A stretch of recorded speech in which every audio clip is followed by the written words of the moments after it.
திரைகளில் பட்டையை கிளப்பிய சமுத்திரகனி. அடேங்கப்பா, இதுவும் இவருடைய இயக்கம்தானா? 26 ஏப்ரல் 1973 விருதுநகர் மாவட்டம் ராஜபாளையம் சேத்தூரில் பிறந்தவர் சமுத்திரகனி. 2001 பார்த்தாலை பரவசம் என்ற திரைப்படத்தின் இயக்குனர் கே பாலச்சந்திரனிடம் துணை இயக்குனராக பணியாற்றியவர். அந்த படத்திலேயே சிறப்பு தோற்றத்திலும் நடித்திருந்தார். இவர் ஒரு இயக்குனர், நடிகர், திரைக்கதை எழுத்தாளர் மற்றும் டப்பிங் ஆர்டிஸ்ட் என பன்முக திறமை கொண்டவர். இவர் இயக்குனர் பாலச்சந்தரிடம் உதவி இயக்குனராக இருந்து பின் 2003 வெளியான உன்னை சரணடைந்தேன் என்ற திரைப்படத்தின் மூலம் இயக்குனராக அறிமுகமானவர்.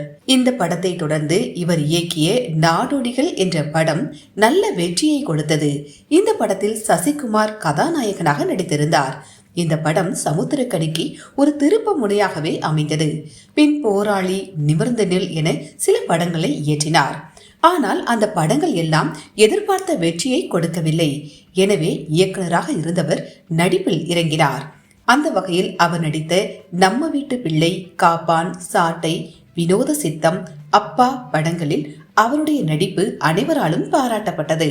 இவர் தமிழில் மட்டுமன்றி தெலுங்கிலும் தன் திரை பயணத்தை தொடர்ந்தார். அங்கு நல்ல நடிகராக உள்ளார். அவர் இல்லாத படங்களை அங்கு பார்க்கவே முடியாது என்ற அளவிற்கு தெலுங்கு சினிமாவில் மிக பிரபலமான நடிகராகிவிட்டார் சமுத்திரகனி. இவர் சமீபத்தில் வெளியான கேம் சேஞ்சர், இந்தியன் 2 என்ற படங்களிலும் முக்கிய கதாபாத்திரத்தில் நடித்திருந்தார். விரைவில் மகேஷ் பாபு கதாநாயகனாக நடிக்க இருக்கும் படத்தில் கூட சமுத்திரகனி நடிக்கப் போவதாக தகவல் வெளியாகியுள்ளது. அந்த படத்தை இயக்குவது ராஜமௌலிதான். சமுத்திரகனி தான் இயக்கிய முதல் படத்திற்காக சிறந்த கதை வசனத்திற்கான தமிழ்நாடு மாநில திரைப்பட விருது பெற்றார்.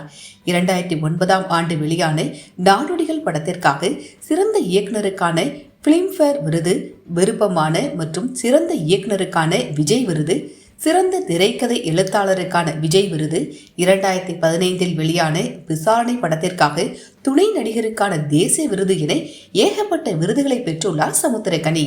சமுத்திரகனியை சினிமா நடிகராகவும் இயக்குனராகவும் தான் நமக்கு தெரியும். ஆனால் அவர் வெள்ளித்திரையிலும் தாண்டி சின்ன திரையிலும் தன் திறமையை காட்டியுள்ளார். சின்ன திரையில் ஒளிபரப்பான நெடுந்தொடர்களையும் இயக்கியுள்ளாராம். அப்படி அவர் இயக்கிய முதல் நெடுந்தொடர் ஜெயா டிவியில் ஒளிபரப்பான அண்ணி என்ற சீரியல் தான். பின் சன் டிவியில் ராதிகா நடித்த செல்வி, அரசி, ஜெயா டிவியில் அலைபாயுதே, கலைஞர் டிவியில் தேன்மொழி என பல நெடுந்தொடர்களை இயக்கியுள்ளார். பின் ரம்யா கிருஷ்ணன் தொகுத்து வழங்கிய தங்க வீட்டு என்ற ரியாலிட்டி ஷோவையும் இவர்தான் இயக்கியுள்ளாராம்.